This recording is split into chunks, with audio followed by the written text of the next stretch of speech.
Welcome to the Haunting Horror channel. Please subscribe, like this video, give this video a like and write a comment. Thank you and enjoy watching.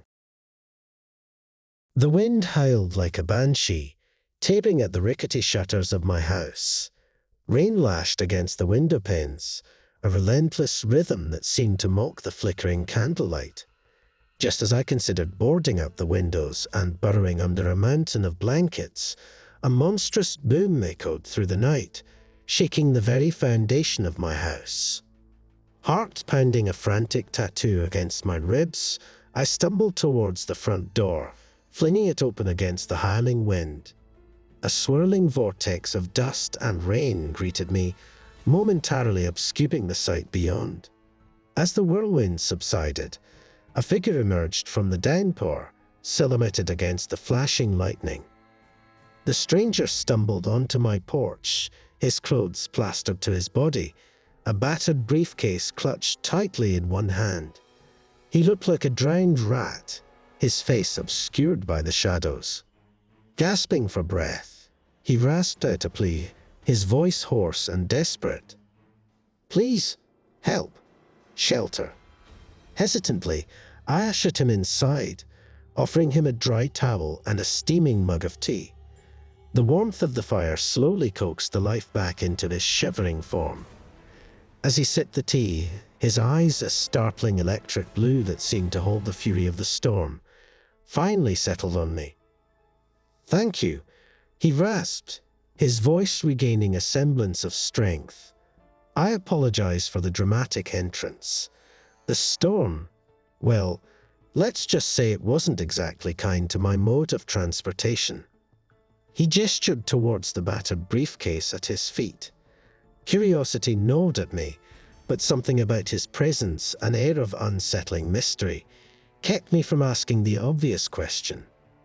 "You're a long way from anywhere on a night like this," I ventured cautiously.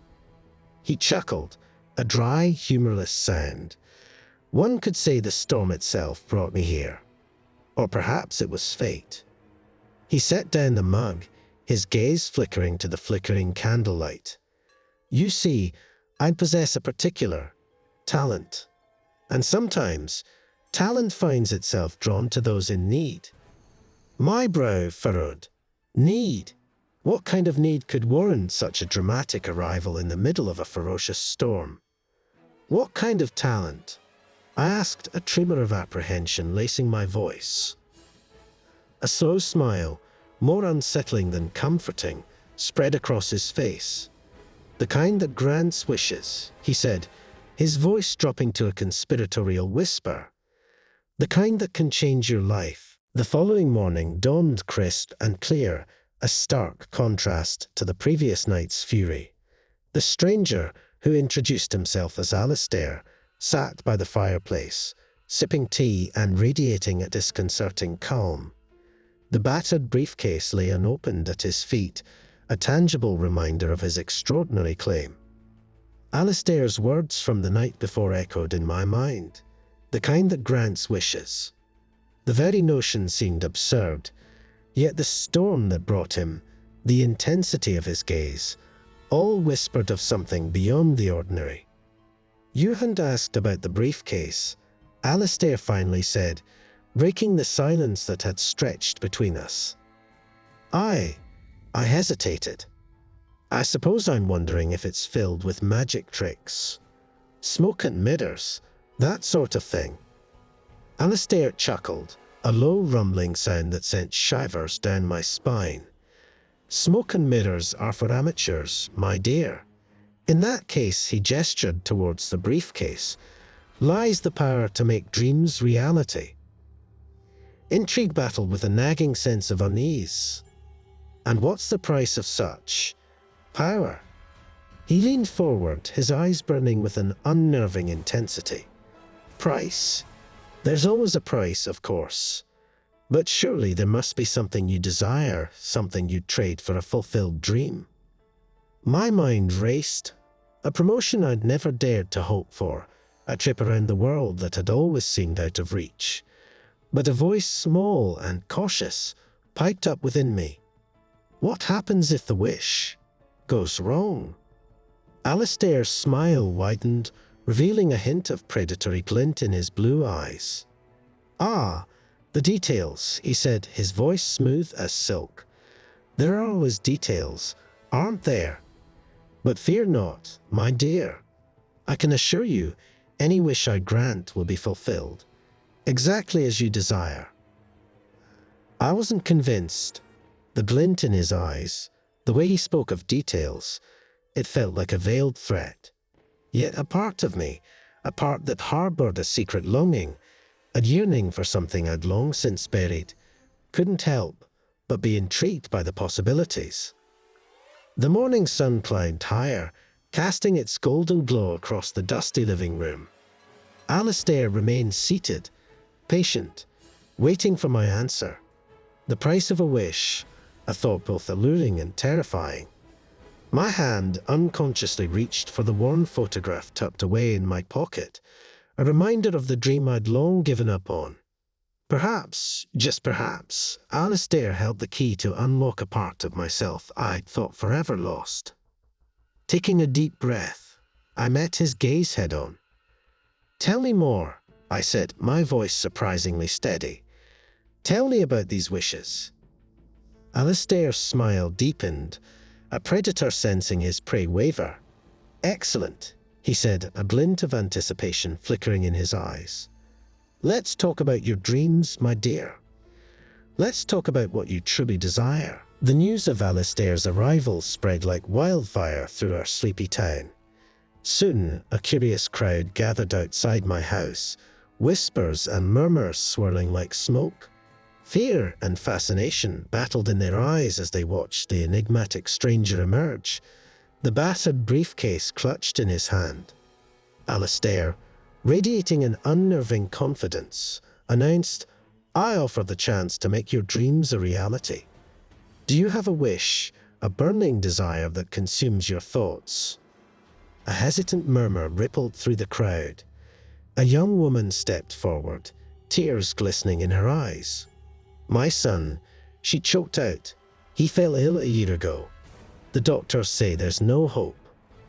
Alistair's smile was a predator's baring its teeth. "I can cure him," he declared, his voice ringing with chilling certainty. Hope bloomed in the woman's eyes, fragile yet tenacious.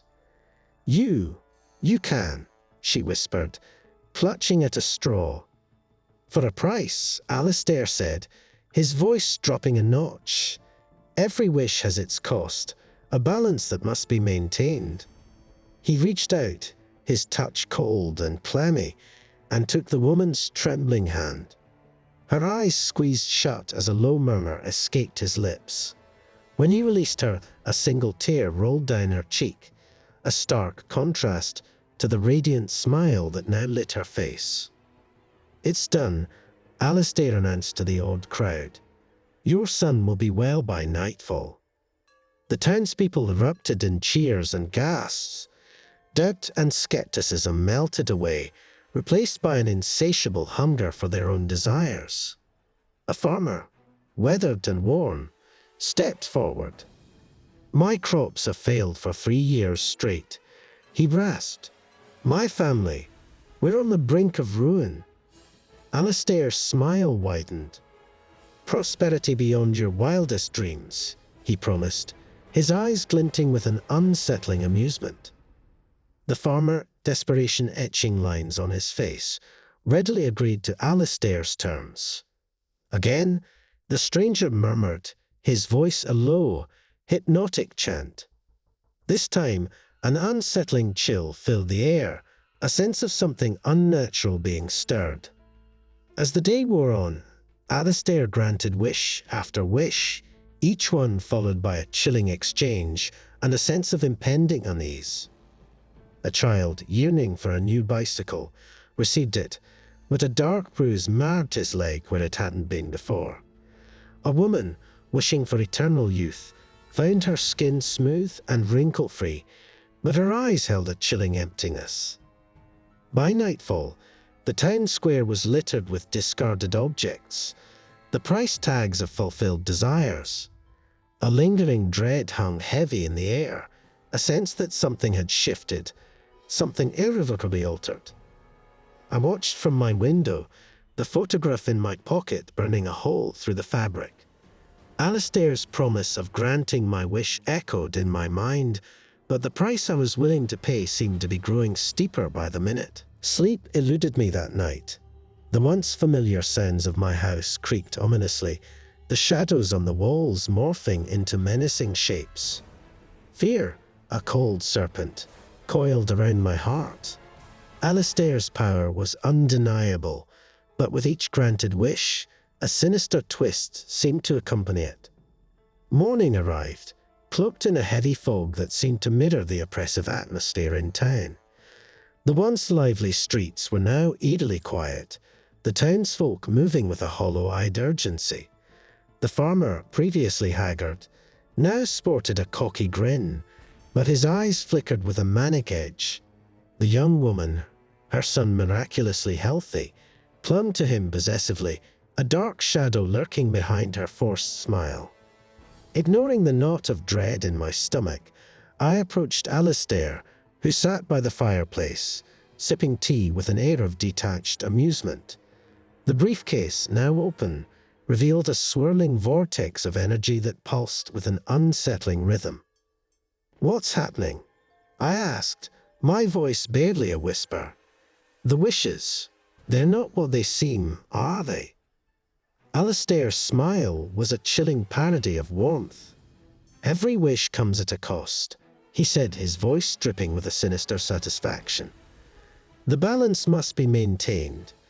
And haven't you noticed how much more vibrant the town has become?" Vibrant. The word felt like an insult. The townsfolk's forced cheer, the unnatural gleam in their eyes, spoke more of a twisted mockery of life than true vibrancy. "But the price," I stammered, the images of the bruised child and the woman's vacant eyes flashing in my mind. "It's too high. It's corrupting them." Alistair's smile vanished, replaced by a cold fury. "Corruption? It's merely a shift in perspective. They get what they desire, and well, I get what I need to maintain my power." The truths, stark and terrifying, dawned on me. Alistair wasn't granting wishes. He was feeding off them, twisting desires into a warped form that fueled his own power. The town was becoming a living sacrifice, and I knew I couldn't be a bystander. "I won't let you do this anymore," I declared, my voice surprisingly firm. "I won't let you destroy these people." Alistair rose, his eyes blazing with an otherworldly power. "You think you have a choice," he boomed, his voice echoing with dark amusement. "You, my dear, have a very interesting wish yourself. Perhaps we can discuss its price." My hand instinctively went to the photograph nestled in my pocket. It was a picture of my brother, lost at sea years ago.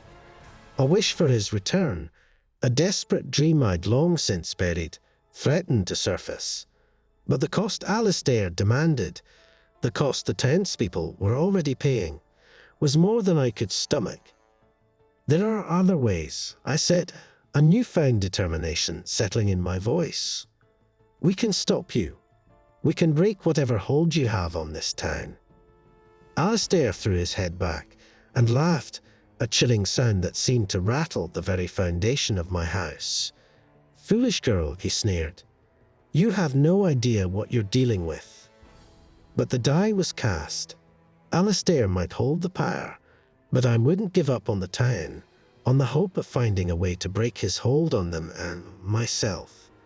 The fight for our freedom, for our very souls, had just begun. Panic had morphed into a simmering defiance by the time I reached the town square. Alistair stood in the center, bathed in an unnatural, swirling light emanating from the open briefcase. The townsfolk surrounded him, a twisted parody of a worshipping congregation. Their faces, once etched with worry lines, were now masks of forced euphoria, their eyes gleaming with an unsettling hunger. "Enough!" I shouted, my voice echoing against the silent buildings. The townsfolk turned towards me, a collective frown matting their unnatural cheer. Alistair, his eyes blazing with fury, slammed the briefcase shut, silencing the swirling vortex within. "You dare interrupt my work?" he hissed, his voice dripping with venom. "These people have made their choices. They are content." "Content," I scoffed, gesturing towards the vacant smiles and twitchy movements of the townsfolk. "This is a twisted mockery of contentment. You're feeding off their desires, twisting their dreams into nightmares." A low growl rippled through the crowd, a sound devoid of humanity. The townsfolk shuffled closer, their eyes fixated on me like ravenous wolves. A cold sweat prickled my skin. Fear threatened to paralyze me, but the image of my brother, the hope I'd clung to for so long, fueled my resolve. "There's another way," I said, my voice surprisingly steady. "A way to have your power without sacrificing their souls." Alistair laughed, a cruel, mocking sound. "You, a mere mortal, propose an alternative to my magic. How naive." "It's not magic," I countered, drawing on the whispers of forgotten lore I'd stumbled upon in dusty libraries. "It's a bargain, a true balance. You offer them a chance to fulfill their dreams, but they offer something in return. A piece of their darkness." Alistair's eyes narrowed, a flicker of curiosity battling with his arrogance. "Darkness? Explain yourself." I took a deep breath. Everyone has darkness within them, regrets, negative emotions. You drain their positive desires, but their darkness remains. Let them confront that darkness, offer it to you, and their wishes will be fulfilled without this corruption. Alistair pondered this for a long moment, the silence thick with tension. The townsfolk shuffled impatiently, their unnatural hunger growing. "An intriguing proposition," Alistair finally said, a slow smile creeping across his face. "But how do you propose we harvest this darkness?" Desperation gnawed at me, but I knew I couldn't back down now. "There are rituals," I lied, hoping my meager knowledge wouldn't get me killed. "Ancient traditions that allow people to confront their inner demons." Alistair raised an eyebrow, skepticism lingering in his eyes. "And you know of these rituals?" My heart hammered against my ribs. I can learn," I stammered. "Give me time, and I can find a way to make this work for everyone." Alistair stared at me for what felt like an eternity. Finally, he sighed, a hint of frustration in his voice. "Very well," he said. "You have 1 week. If you fail, the consequences will be dire." Relief washed over me, mingled with a gnawing fear. I had a reprieve, a chance to find a way to sever Alistair's hold on the town. But a week wasn't long, and relying on half-remembered lore felt like a gamble with the devil himself. Still, with newfound hope fueling my steps, I turned away from the enigmatic stranger and back towards the townsfolk, their hollow eyes fixed on me. The fight for their freedom, and possibly my own, had just entered a new, more dangerous phase. Relief washed over me like a tidal wave, so intense it threatened to pull me under. The townsfolk stood swaying, shaken but alive, the hollow gleam in their eyes replaced by a wary vulnerability. Alistair, his face a mask of conflicting emotions, remained unmoving in the center of the ritual circle. "How?" he finally rasped, his voice laced with a hint of awe. It was raw, chaotic, unlike anything I've ever witnessed. "It was their darkness," I said, pushing myself to my feet, my body aching with exhaustion. "They didn't sacrifice their desires, but they offered a piece of themselves, a darkness they were willing to confront." Alistair pondered this for a long moment, a flicker of something akin to respect flickering in his electric blue eyes.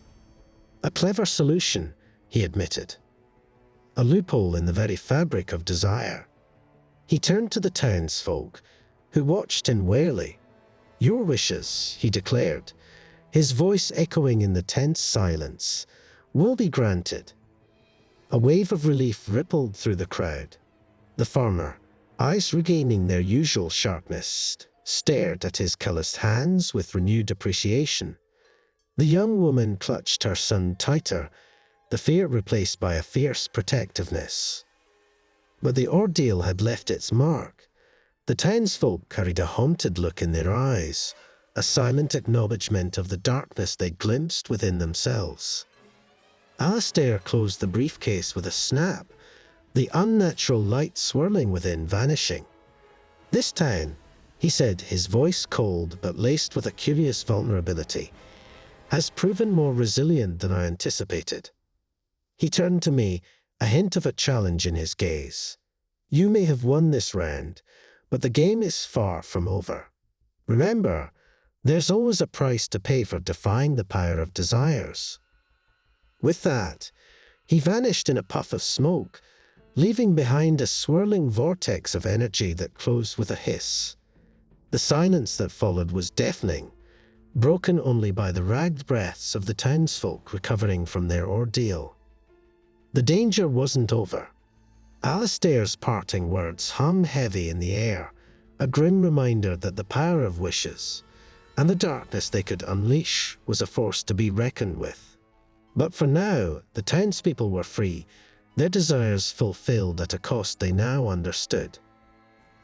As I surveyed the crowd, their faces etched with relief and a newfound wariness, a question gnawed at me. Did I truly win? Or had I simply postponed a battle with a much larger force, a force that fed on humanity's deepest yearnings? Only time, I knew, would tell. "We need to talk," a voice said beside me.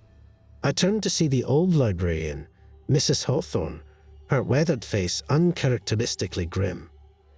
"About the price you paid, child, and the shadows you faced yourself." A shiver ran down my spine. The ritual had been a necessary gamble, but facing my own darkness had left scars I couldn't ignore. The battle for the town might be over, but my own personal confrontation with the shadows within had just begun. The following days were a whirlwind of desperate research and hushed conversations. The library became my second home, the air thick with the musty scent of ancient texts.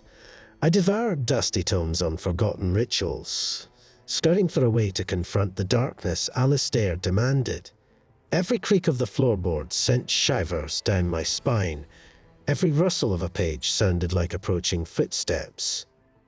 One afternoon, a weathered hand settled on my shoulder. Startled, I looked up to find the old librarian, Mrs. Hawthorne, her crinkled eyes filled with a knowing glint. "Lost in the labyrinth of forgotten knowledge, are we?" she rasped, her voice like dry leaves rustling in the wind. Shamefaced, I admitted my predicament, the desperation in my voice palpable. Mrs. Hawthorne listened patiently, a faint smile playing on her lips. "There might be a way," she said finally, her voice barely a whisper. "An ancient ritual, spoken of in hushed tones, that allows one to confront their inner demons." Hope flared in my chest. "A ritual? Can you tell me more?" Mrs. Hawthorne pulled out a leather-bound book, its pages brittle with age. "The Book of Shadows," she said, her voice reverent. "A collection of forbidden knowledge, best left untouched." She flipped through the pages, her gnarled finger tracing faded symbols. "It's dangerous," she warned, her gaze meeting mine. "It requires facing your own darkness as well, a dance with the very essence of your being." Fear gnawed at my resolve, but the hollow eyes of the townsfolk flashed in my mind. "I have to try," I said, my voice firm despite the tremor in my heart. Mrs. Hawthorne nodded, her lips pursed in a thin line. "Then listen closely," she said, launching into a detailed explanation of the ritual. It was a complex dance of light and shadow, symbols etched in chalk, and a confrontation with one's deepest fears. The more I learned, the more daunting it seemed. Yet the image of my brother, a figment of a long-lost dream, fueled my determination. I practiced the ritual in secret, tracing the intricate symbols on the floor of my dusty living room, whispering the incantations in Mrs. Hawthorne's raspy voice. Days blurred into one another. Shadows seemed to grow longer. Whispers echoed in the dead of night. Fear coiled around me like a serpent, but I pushed forward, fueled by the desperate hope of saving the town. Finally, the day of reckoning arrived. Alistair, his eyes gleaming with anticipation, stood in the center of the town square, the briefcase held tightly in his hand. The townsfolk surrounded him, their forced cheer now replaced by a restless hunger. Taking a deep breath, I stepped forward, my legs heavy with dread. "There is another way," I declared, my voice surprisingly steady. "A way to fulfill your wishes without losing yourselves." Alistair raised an eyebrow, a mocking smile playing on his lips. "We shall see," he drawled. "Show me this so-called alternative." With trembling hands, I drew the ritual symbols on the ground, a circle of protection against the darkness we were about to unleash. The air crackled with a strange energy, anticipation and fear hanging heavy in the air. "Are you ready?" I asked the townspeople, my voice barely above a whisper. A collective murmur of assent rippled through the crowd. Some faces were etched with fear, some with determination, but none were filled with the hollow glee that had become their trademark under Alistair's influence. As the ritual began, the shadows stretched and danced, taking on menacing shapes. The townsfolk trembled, their faces contorted in a silent scream as they confronted their own inner demons. It was a harrowing sight, a glimpse into the darkness that lurks within us all. Alistair watched with an unreadable expression, his eyes flickering between myself and the townsfolk battling their shadows. The ritual reached its climax, a crescendo of fear and raw emotion filling the air. Then, with a blinding flash of light, it was over. Exhausted, I collapsed onto the dusty ground. The townsfolk, faces pale and drawn, looked around as if coming out of a daze. The shadows retreated, the strange energy dissipating. Alistair stood frozen, a mix of surprise and grudging respect etched on his face. "It worked," I rasped, staring up at the clouded sky. "They faced their darkness. Now, fulfill your end of the bargain." Alistair remained silent for a long moment, his gaze sweeping over the townspeople, no longer his puppets, but people wrestling with their own demons. Finally, he sighed, a hint of frustration in his voice. "Very well," he muttered. "Their wishes will be fulfilled. But this isn't over." The aftermath of Alistair's visit hung heavy over the town like a shroud. The farmer, once boasting about his bountiful harvests, now spent his days staring at the sky with a haunted look. The young mother, her son miraculously healthy, cradled him close, a tremor in her hands, betraying the unseen cost of his recovery. Exhaustion gnawed at me, but sleep offered no solace. Nightmares, vivid and terrifying, replayed my confrontation with the ritual's shadows. A distorted image of my brother, lost at sea, taunted me, a constant reminder of the darkness I'd bargained with. Days turned into weeks, the initial relief transitioning into a simmering unease. The townsfolk, once united against Alistair, withdrew into themselves, burdened by the shadows they glimpsed. I knew I couldn't ignore the price I, too, had paid. Mrs. Hawthorne's words echoed in my mind. "We need to talk about the shadows you faced yourself." One dreary afternoon, I found myself standing outside the library, the old wooden door creaking open as I approached. Mrs. Hawthorne sat behind her desk, her eyes filled with a knowing glint. "So you've come," she rasped. her voice like dry leaves rustling. I need to understand, I stammered, collapsing into a chair. What happened during the ritual? The darkness. It felt so real. Mrs. Hawthorne leaned forward, her gaze steady. The ritual is a mirror, reflecting your deepest desires and fears. What you encountered wasn't just Alistair's power, but a part of yourself. Shame flooded my cheeks. But I just wanted to help the town. I mumbled. The price they were paying. It was horrifying. And the price you were willing to pay. She countered, her voice laced with a gentle firmness. Silence hung heavy in the air. My initial motivation, the impossible dream of seeing my brother again, had morphed into a desperate need to save the town, to be the hero. But what had I sacrificed in that moment, when faced with the depths of my own longing? Taking a deep breath, I confessed the image of my brother, the yearning for a reality I knew was impossible. Tears welled up in my eyes, a torrent of grief and denial finally finding release. Mrs. Hawthorne listened patiently, a sad smile playing on her lips. Grief is a powerful darkness, child, she said softly, but it doesn't have to consume you. It can become a strength, a reminder of what truly matters. Her words resonated within me. Perhaps facing the darkness wasn't just about banishing it, but about finding a way to carry it, to let it coexist with the light. So what now? I asked, a flicker of hope battling the lingering fear. What do I do about the shadows I unleashed?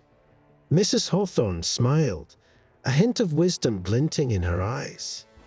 The shadows are a part of you, just as the light. You learn to live with them, to find balance. And sometimes, she added, a mischievous glint in her eyes, you use them to your advantage. The idea of harnessing the darkness, instead of fearing it, was a novel one. But as I walked out of the library, a newfound sense of purpose bloomed within me. The battle with Alistair might be over, but my own journey, a journey of confronting my own darkness and learning to live with it, had just begun. And perhaps, somewhere along the way, I could help the townspeople do the same. Weeks blurred into months, the town settling into an uneasy normalcy. The farmer, haunted by the glimpse of his greed, poured his energy into sustainable farming practices. The young mother, grappling with the unknown cost of her son's health, volunteered at the local clinic, offering comfort to those facing their own anxieties. As for me, Mrs. Hawthorne's cryptic words about harnessing the darkness gnawed at my curiosity. I devoured dusty tomes on forgotten lore, searching for ways to understand and utilize the shadows I'd glimpsed during the ritual. The knowledge was fragmented, cryptic warnings mixed with tantalizing possibilities. One blustery evening, as I hunched over a particularly obscure text, the library door creaked open. A young woman, her face etched with worry, stood hesitantly on the threshold. It was Sarah, the farmer's daughter, the one who used to spend her days daydreaming by the river. Can I talk to you?" she stammered, clutching a worn satchel. Ushering her in, I offered her a warm cup of tea. Sarah's fear was palpable, a stark contrast to her usual carefree demeanor. "It's my father," she whispered, her voice trembling. "He's been having these nightmares ever since the ritual."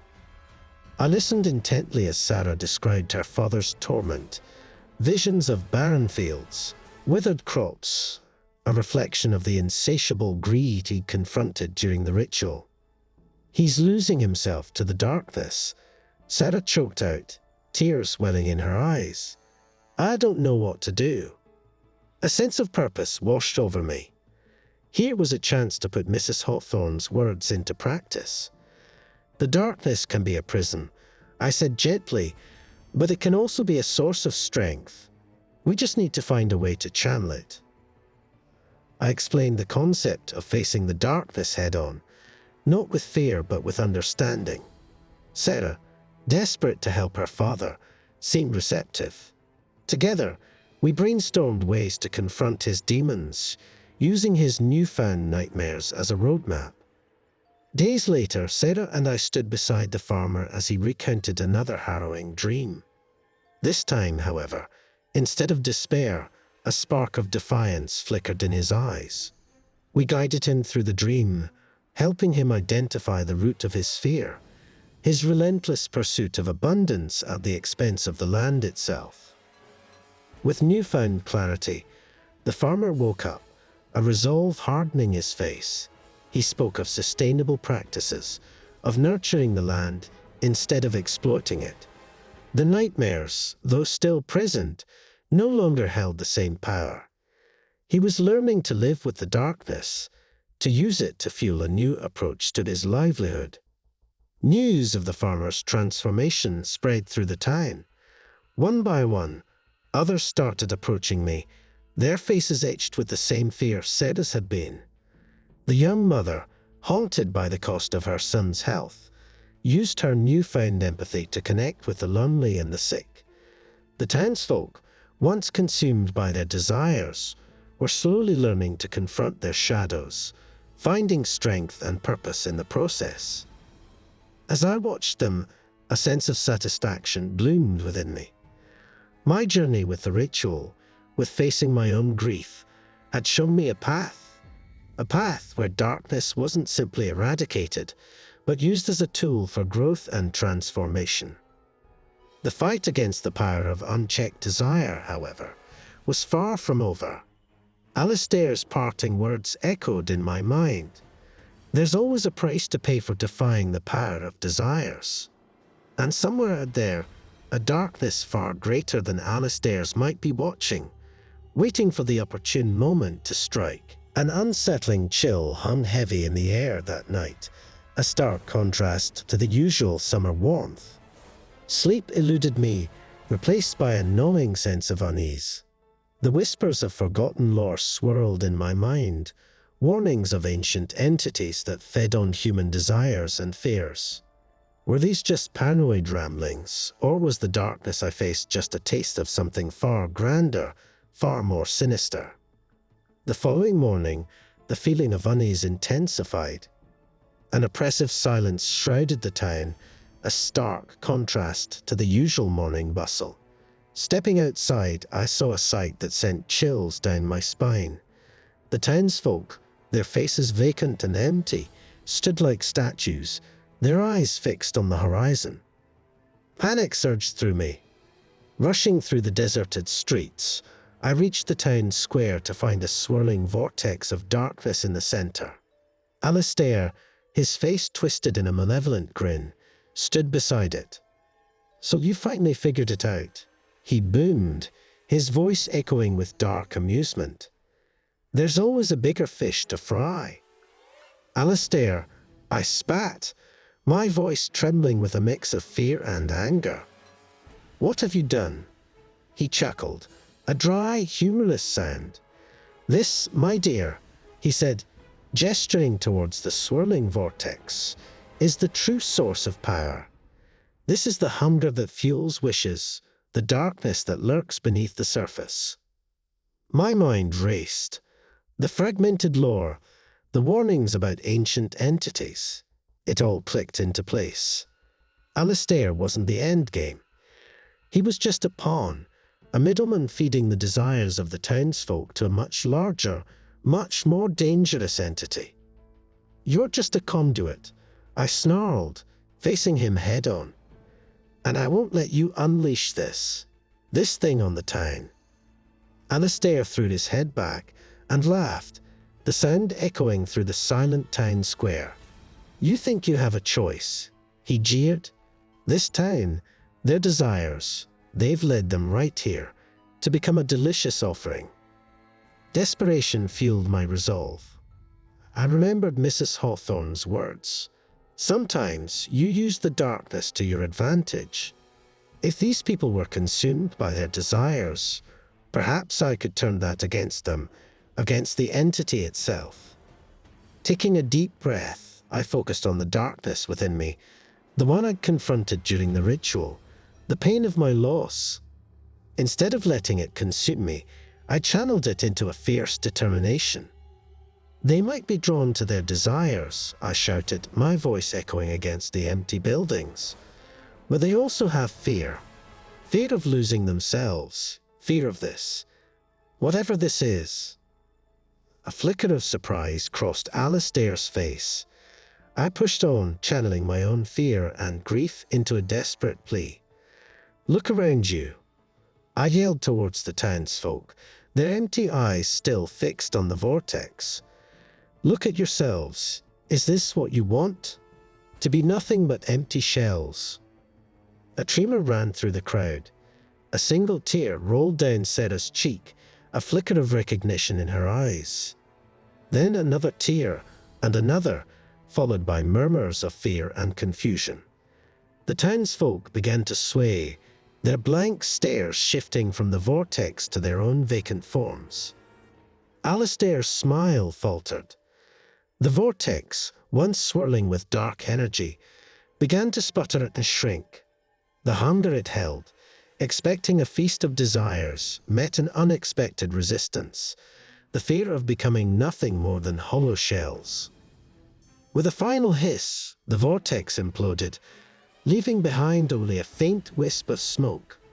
The townsfolk collapsed onto the ground, gasping for breath, their eyes filled with a mixture of fear and relief. Alistair, his face contorted in fury, turned towards me. You interfered with the offering," he roared. "This isn't over." Before he could say another word, a flash of blinding light engulfed him. When the light faded, Alistair was gone, leaving behind only a faint echo of his laughter. Exhaustion washed over me, putting me to my knees. The townsfolk, slowly recovering from their ordeal, surrounded me, their faces etched with gratitude. But even amidst the relief, a question gnawed at me. Was Alistair truly gone, or was this just a temporary reprieve? As the townspeople, shaken but alive, helped each other back on their feet, I knew one thing for sure. The fight against the darkness, whether in the form of unchecked desires or ancient entities, was far from over. And this time, we were better prepared, armed with the knowledge that even the deepest darkness could be used as a weapon, a shield against a much greater threat. Months passed, but the spectre of the recent disaster lingered, casting a pall over the town like an impending storm. The residents, shaken yet resolute, worked tirelessly to mend the wounds caused by their own desires. Sarah, once carefree, spearheaded an effort to breathe new life into the neglected town square, transforming it into a thriving garden oasis. Haunted by the toll her son's illness had taken, she also dedicated herself to volunteering at the local clinic, providing both medical assistance and emotional solace to those grappling with their own inner demons. As for me, the library became my refuge. I immersed myself deeper into forbidden knowledge, now imbued with an urgent significance. I pored over ancient texts detailing eldritch beings and the havoc they wrought upon the world.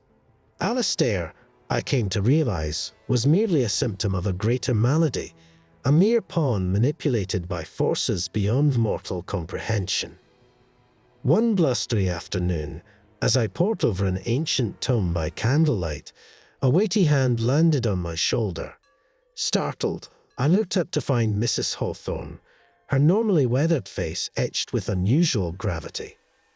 "There's news," she murmured, her voice like dry leaves in the wind. From the other side, intrigue and apprehension mingled within me. "The other side," I echoed softly.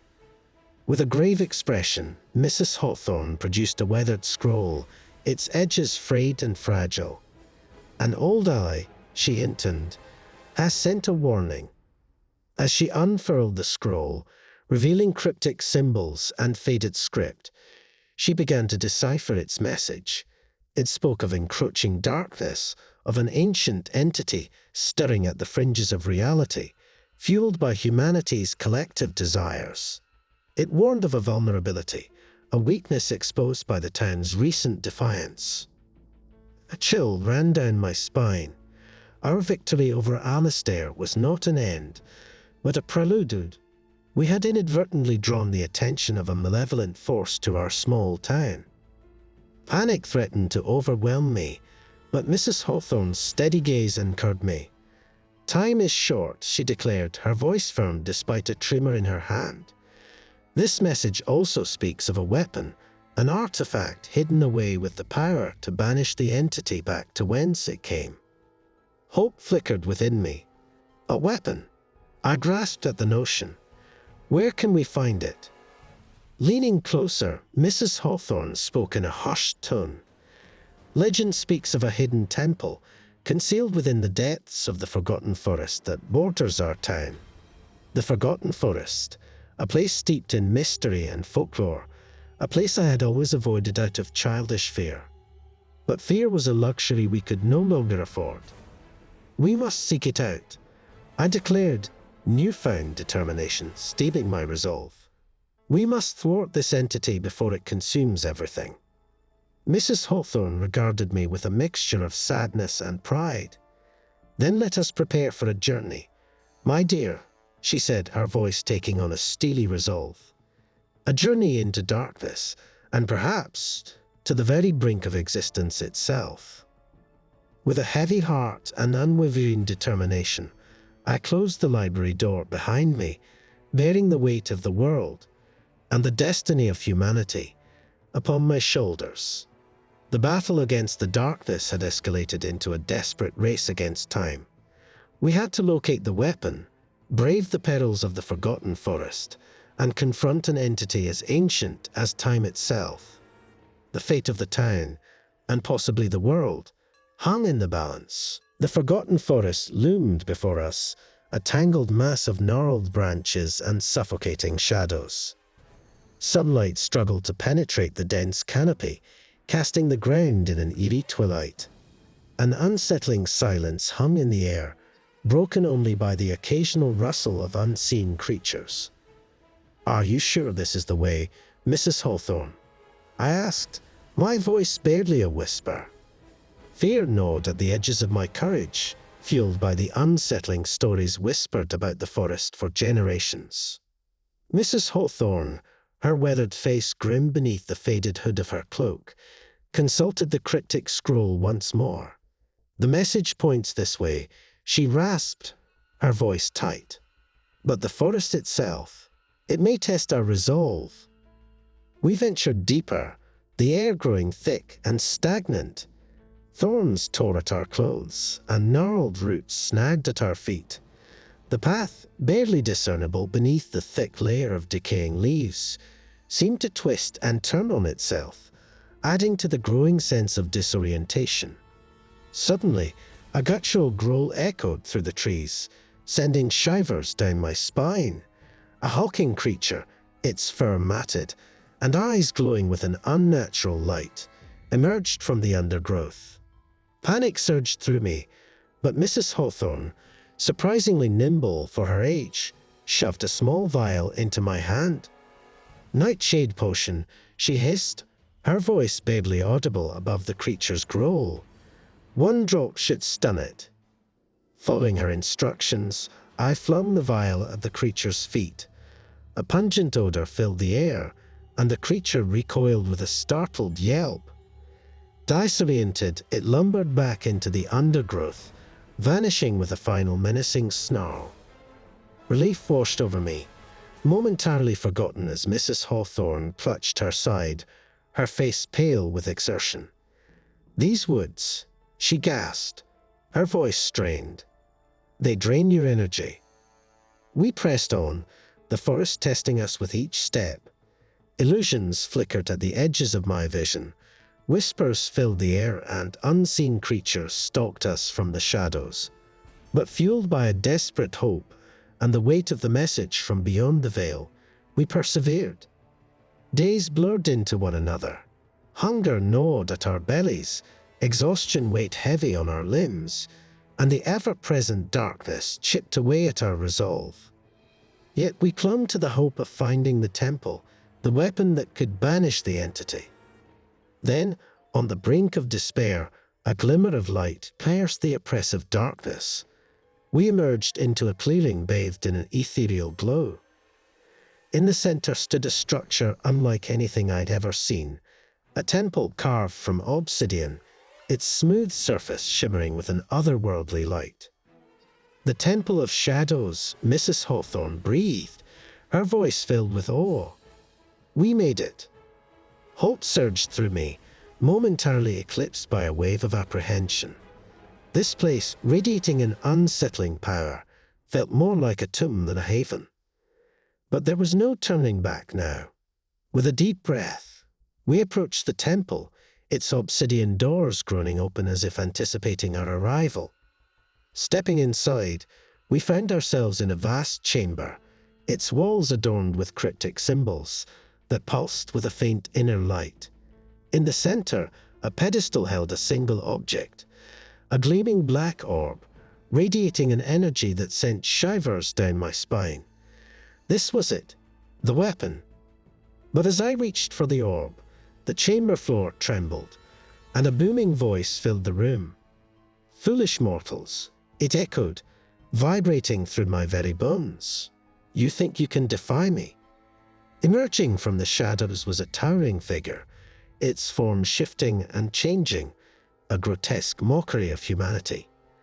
Fear threatened to paralyze me, but Mrs. Hawthorne stepped forward, her voice surprisingly steady. "We are not here to defy you," she declared, her words echoing through the chamber. "We are here to offer you balance." The entity tilted its head, its form flickering momentarily. "Balance," it boomed, the word laced with amusement. "Your hunger consumes," Mrs. Hawthorne continued, her voice unwavering. "But there is another way, a way to feed on the positive aspects of human desire, hope, creativity, ambition." The entity pondered this for a long moment, the silence thick with tension. Finally, it spoke again, its voice less menacing. "An intriguing proposition," it rumbled. "But can you offer me such a feast?" Mrs. Hawthorne turned to me, her eyes gleaming with a newfound determination. "We can," she said, gesturing towards the orb. "This weapon can not only banish you, but it can also channel the positive energy of human desire. A never-ending source of sustenance, if used wisely." The entity considered this, its form shifting and swirling as if in contemplation. The fate of the world hung in the